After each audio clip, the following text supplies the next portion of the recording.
Robert Duvall has never been afraid to speak his mind.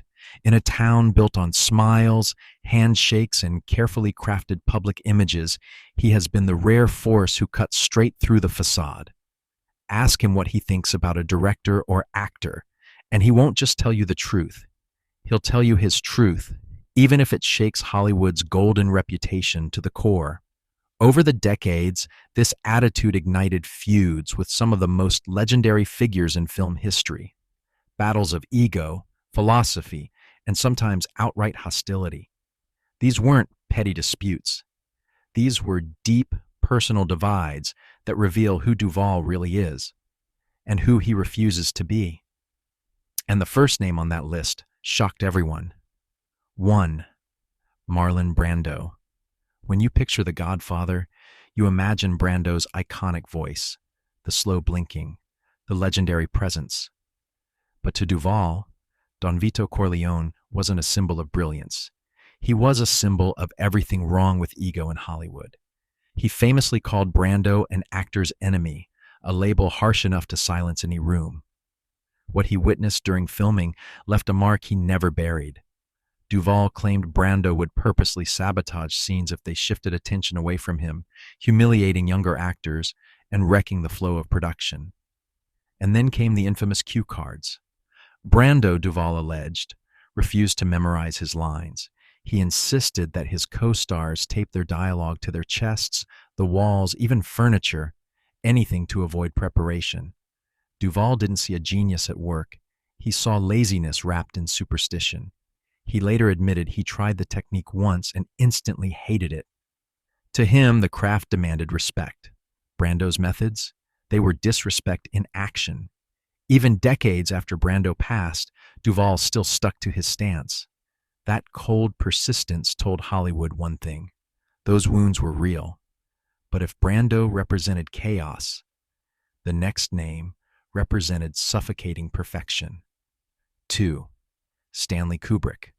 Stanley Kubrick is worshipped as one of cinema's greatest minds. But when his name came up around Duval, the room got quiet. Duval openly dismissed two of Kubrick's masterpieces, The Shining and A Clockwork Orange, claiming the performances were terrible. When pressed to explain that shocking statement, he fired back with a deadly critique. Kubrick's relentless demand for dozens or even hundreds of takes didn't create greatness. It destroyed it. Duval argued that Kubrick tortured spontaneity out of his actors, that he confused exhaustion for excellence. His belief was simple: a director should guide, not break the people in front of the camera.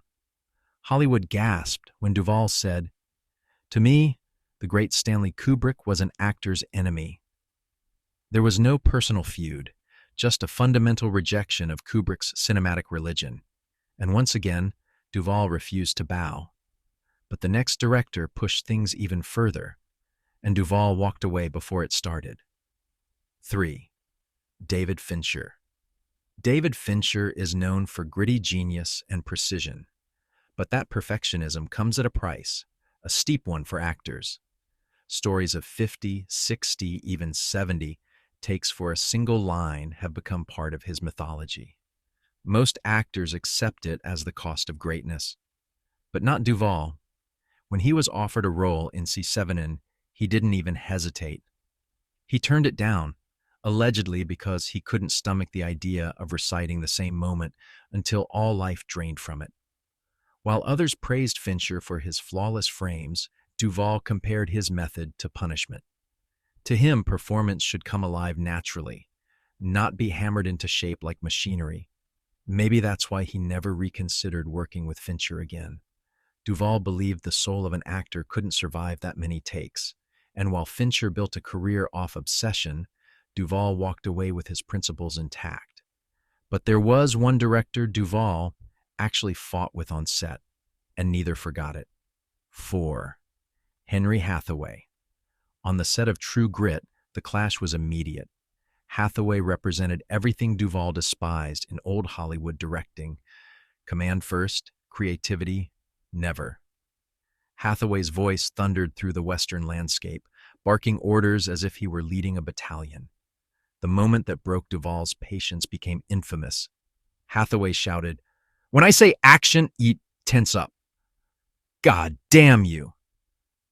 To Duval, that wasn't direction, it was humiliation. He described the experience bitterly years later. When Hathaway's name came up, he shut it down fast. "We won't talk about him," he said. And he meant it. The tension forced a permanent wedge, a reminder that respect matters far more to Duval than status. And Hathaway learned the hard way. Robert Duvall didn't bend.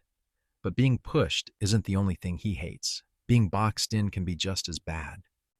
5.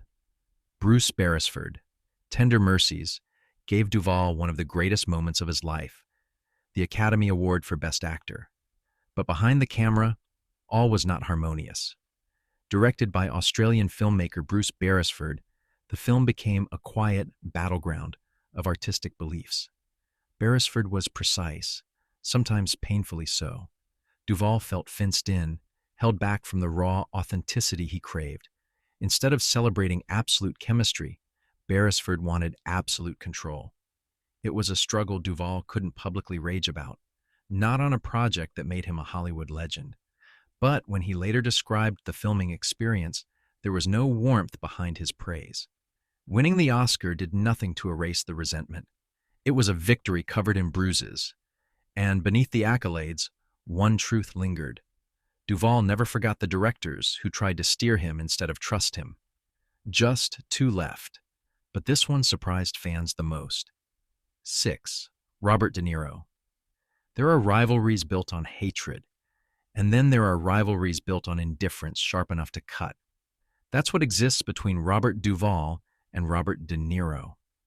They shared the screen in the Godfather franchise, yet Duvall never joined the chorus calling De Niro a legend. Instead, he offered a chillingly simple observation. "He's good at playing Italians." It sounded like praise until you heard the tone behind it. Duval has long rejected the idea that physical transformation is the heart of performance. He sees acting as honesty, quiet and unflinching, not shaving heads, not dramatic weight changes, not wild accents crafted for award voters. And when De Niro leaned into bigger, broader roles later in his career, Duval's skepticism only grew. He never attacked him directly, but his silence spoke volumes. To Duval, De Niro became the symbol of what acting should never rely on: spectacle over soul. If you've made it this far, make sure you hit subscribe, because Hollywood has even darker rivalries we're about to uncover soon. The final question. Robert Duvall didn't just dislike these 6 icons. He rejected their philosophies, their methods, their rituals, and the systems that crowned them geniuses. He attacked egos, he defied legends, and he never cared who he offended. So now we're left with one question that keeps Hollywood split. Was Robert Duvall the defender of true acting, or a stubborn relic who couldn't accept a changing industry? Whichever side you choose, he never stopped choosing his.